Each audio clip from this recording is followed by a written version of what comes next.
নমস্কার। আজকে বিশেষ কিছু আলোচনা করব আপনাদের কাছে। খুব ভালো লাগবে, খুব ইন্টারেস্টিং আপনাদের কাছে প্রোগ্রামটা দিচ্ছি। কেননা আপনারা আমার হয়তো মাসিক রাশিফল, সাপ্তাহিক রাশিফল, দৈনিক রাশিফল আমার বা অন্যদের যারা প্রোগ্রাম ছাড়ছে প্রত্যেক প্রোগ্রাম শুনছেন। আপনাদের মিলছে বা মিলছে না, যাই হোক, সে আমার ক্ষেত্রে বা অন্য যার ক্ষেত্রে আপনার শুনছেন। কিন্তু আজকে বলবো এই যে আমাদের 12টা মাস, প্রত্যেকটা বছরই 12টা মাস, অর্থাৎ জানুয়ারি থেকে একদম ডিসেম্বর মাস, অলরেডি জানুয়ারি মাসটা আমরা চলে গেছে। প্রত্যেক মাসেই আমাদের কিছু না কিছু আমরা আনন্দ, কিছু না কিছু প্রবলেম, কিছু না কিছু মানে অস্বস্তি, কিছু না কিছু ঝামেলা, উটকো ঝামেলা আমরা হয়তো জড়িয়ে পড়ি। তখন আমরা ঘাবড়ে যাই, এটা যে আগে থেকে জানতাম তাহলে এতটা প্রবলেম হয়তো সাফার করতে হতো না।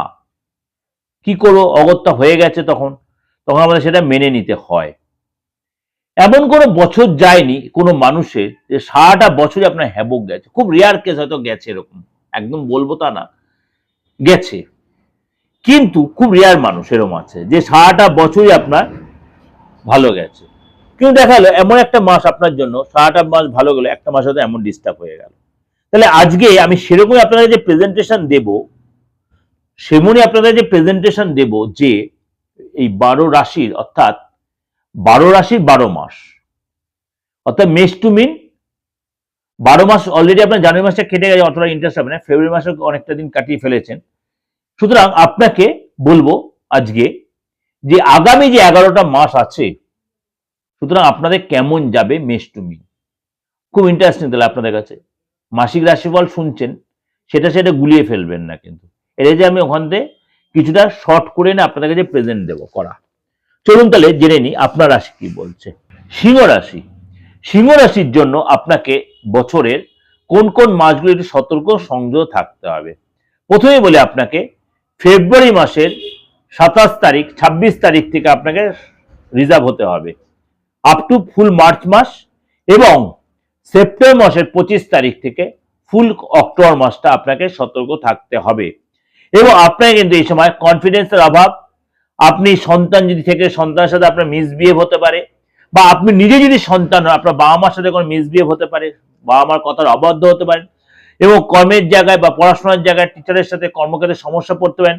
নিজের মানে কাজের প্রতি আপনার কিন্তু ভরসা কমে যাবে এবং খিটখিটে মেজাজ হবে। এই সময় কিন্তু আপনার মানে অহংকার আপনাকে কিন্তু ডুবিয়ে দেবে। সিংহ রাশি লোকেদের একটা সবচেয়ে ব্যাড হ্যাবিট, আপনার প্রচন্ড অহংকারে ভোজেন, প্রচন্ড অহংকারে আপনি ভোগেন, বিনা কারণে আপনার অহংকার। কেন আপনার বুঝে পান না আপনাদের দম্ভটা আপনার মেনটেন, আপনার আত্ম অহংকারের জন্য আপনার অনেক জায়গায় চাপ হয়ে যায় আপনাদের। সেই কারণে কিন্তু আপনাদের সম্পর্কের ক্ষেত্রে দূরত্ব সৃষ্টি হবে। এই সময় কিন্তু আপনারা যত পারবেন নিজেকে কন্ট্রোল রাখবেন। কারোর সাথে বেশি রোয়াব দেখে কথা বলে ভাষাটা আপনার ক্ষেত্রে খারাপ লাগলে আমি ক্ষমা করবেন, কারণ এই ভাষাটা লোকাল ল্যাঙ্গুয়েজ বলে আপনারা অনেক বুঝতে পারেন। সুতরাং কোনো বিনা কারণে কোনো ঝামেলার সঙ্গে জড়িত হতে আপনি লোককে ভুল বুঝতে পারেন। আপনার বসের সাথে বলুন, আপনার পার্টনারের সাথে বলুন, আপনার সন্তানের সাথে বলুন, ফ্যামিলি লোকের সাথে আপনার মিসবিহেভ হতে পারে, বিচ্ছেদের দিকে হতে পারে। বি কেয়ারফুল, ধৈর্য রাখবেন, অর্থাৎ ধৈর্য কথা রেখে কথা, আর নিজেকে নিজে সব জানতে এই ভাবটা ছেড়ে দিন। আপনি সব জানেন সব বোঝেন এই ভাবটা আপনার ত্যাগ করে, তাহলে কিন্তু আপনি অনেকটাই রিকভারি করতে পারবেন বা রিলিফ থাকতে পারবেন। অবশ্যই হয়তো কিছুটা আপনাদের সাথে মিলছে, কিন্তু সবারই কি এক হবে তা নয়, কিন্তু আপনারা তাও বলে একটু সতর্ক থাকতে, যে সময়গুলো বললাম।